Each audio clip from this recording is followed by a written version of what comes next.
Lesson 4.2, adding, subtracting, and multiplying polynomials. Our essential question, how do you add, subtract, and multiply polynomials? So first we're looking at adding polynomials. There are two methods that you have learned. You've learned vertical and horizontal. So we're going to do two problems together, and then you have two problems to do for independent practice. So when you are adding vertically, you need to think kind of like place value. So you're going to write the first one, making sure that every value is hit. So exponent 3, 2, 1, none. So exponent 3, give me some space. 2, give me some space. Exponent 1, give me some space. No exponent.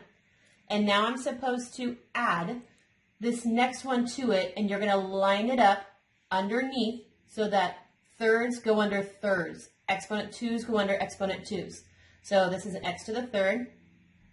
This is a negative 10x squared. He needs to come under the x squared. That's a positive 8. He's just a number, so he needs to come under the 7. Notice there was nothing here in this for the x's. So that meant that you had 0 x's.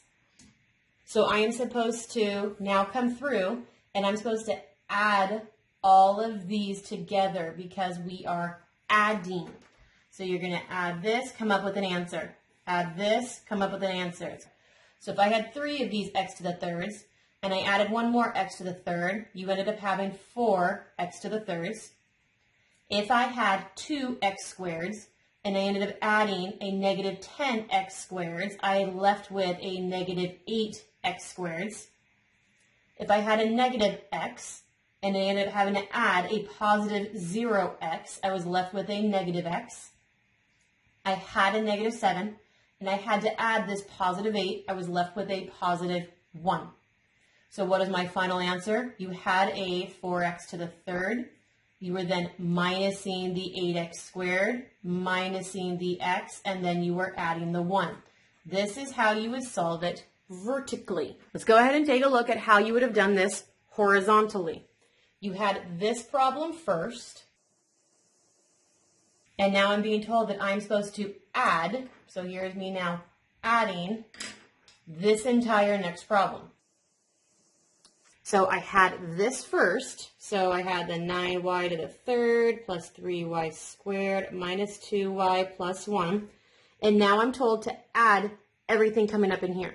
Now I'm supposed to add this negative 5y squared.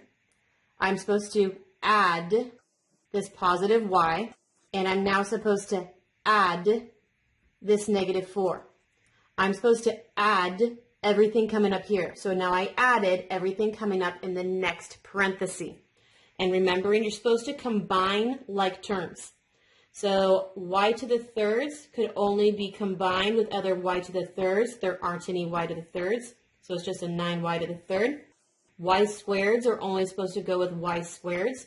So I had a positive 3y squared being added to a negative 5y squared, which is the same thing as subtracting a 5y squared. Y's are only supposed to go with y's, so I had a negative 2y being added to a positive y. And then constants are only supposed to go with constants. That was a positive 1 being added to a negative 4, which is the same as minusing 4. So 9y to the third, there was no other 9y to the third, so he's by himself.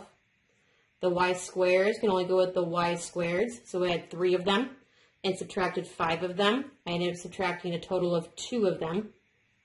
Y's can only go with y's, so negative 2 of them plus 1 of them gives me a negative 1 of them. And constants can only go with constants, so a positive 1 minus 4 is a negative 3.